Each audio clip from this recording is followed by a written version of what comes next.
नमस्कार, आप देख रहे हैं ड्यूटी न्यूज और आपके साथ में अनुल हसन। ड्यूटी न्यूज में आज हम बात करेंगे top with toppers. Top with toppers में हमारे साथ कुछ चुनिंदा स्टूडेंट्स मौजूद हैं जिन्होंने गुज़िश्ता 9th एंट्रेंस में अपनी परफॉर्मेंस कुछ इस तरह दी कि एक मिसाल बन गई। उन्हीं स्टूडेंट में से एक स्टूडेंट हमारे साथ टॉप विद टॉपर में मौजूद है शाहरुख। सबसे पहले मैं आपको बहुत बहुत मुबारकबाद दूंगा कि आपने 9th एंट्रेंस क्वालिफाई किया। बेटा, आपसे मेरा पहला सवाल है कि आपने 9th एंट्रेंस की प्रिपरेशन कहाँ से की? सर, मैंने 9th एंट्रेंस की preparation sir education and coaching से की थी। ओके बेटा, आपके रिटन एग्जाम में कितने मार्क्स थे? सर, मेरे रिटन एग्जाम में 68 मार्क्स थे। 68, माशाल्लाह। इन 68 मार्क्स को आपको हासिल करने के लिए किस सब्जेक्ट में ज्यादा मेहनत करनी पड़ी? सर, इन 68 मार्क्स को हासिल करने के लिए मुझे सर ज्यादातर लैंग्वेज पेपर पढ़ना है। लैंग्वेजेस में ज्यादा मेहनत करनी पड़ी। बेटा, आपका अगला सवाल रहेगा कि आपका फ्यूचर गोल क्या है, आप क्या आगे जाकर बनना चाहते हो उसके बारे में? सर, मेरा फ्यूचर गोल है सर IAS बनना। बेटा, इंशाल्लाह अगर इसी तरह से आप मेहनत करते रहेंगे तो एक दिन IAS ऑफिसर बन जाएंगे।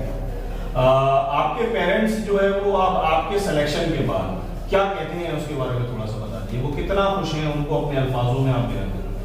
सर, मेरे पेरेंट्स तो जिस दिन मेरा रिजल्ट आया था उस दिन बहुत ज्यादा खुश हुए थे और उसके बाद उन्होंने कहा कि अब तुम्हारी असली जर्नी शुरू हुई है, अब तुम्हें रुकना नहीं, अब तुम एम में जाना है तो उसके बाद अपने गोल को हासिल कर ही बाहर आना है। बिल्कुल माशाल्लाह बेटा, अच्छी बात है और इंशाल्लाह उम्मीद भी करते हैं कि आप अपने पेरेंट्स की बात को समझ गए होंगे और आगे जाकर आपको कितनी मेहनत करनी है वो भी आप समझ गए होंगे।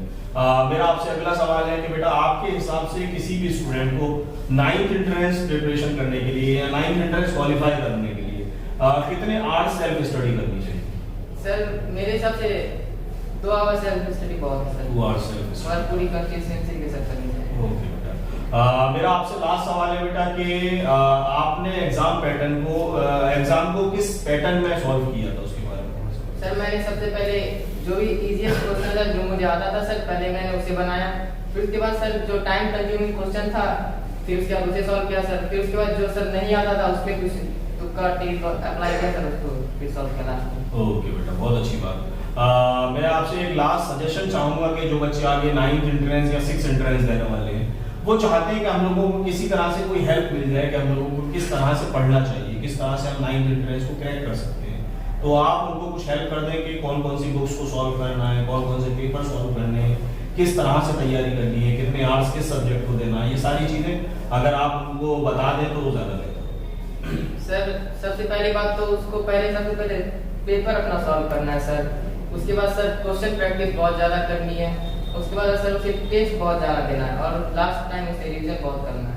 गुड बेटा, माशाल्लाह, अच्छी बात बेटा। आखिर में शाहरुख, मैं आपको और आपके पेरेंट्स को एक बार फिर ड्यूटी सोसाइटी की पूरी टीम की तरफ से बहुत बहुत मुबारकबाद दूंगा कि आपने 9th एंट्रेंस क्वालिफाई किया और इसी तरह से मैं आपको दुआ भी दूंगा कि आगे भी आप इसी तरह से जितने एंट्रेंस देने वाले हैं वो सारे एंट्रेंस क्वालिफाई करेंगे इंशाल्लाह। और हमारे साथ टॉप विद टॉपर में मौजूद थे शाहरुख, जिन्होंने गुज़िश्ता 9th एंट्रेंस में अपनी परफॉर्मेंस से अपने साथ अपने घर वालों का नाम रोशन किया। तो आगे मैं और होनहार स्टूडेंट के इंटरव्यू के साथ टॉप विद टॉपर में मौजूद रहूंगा। फिलहाल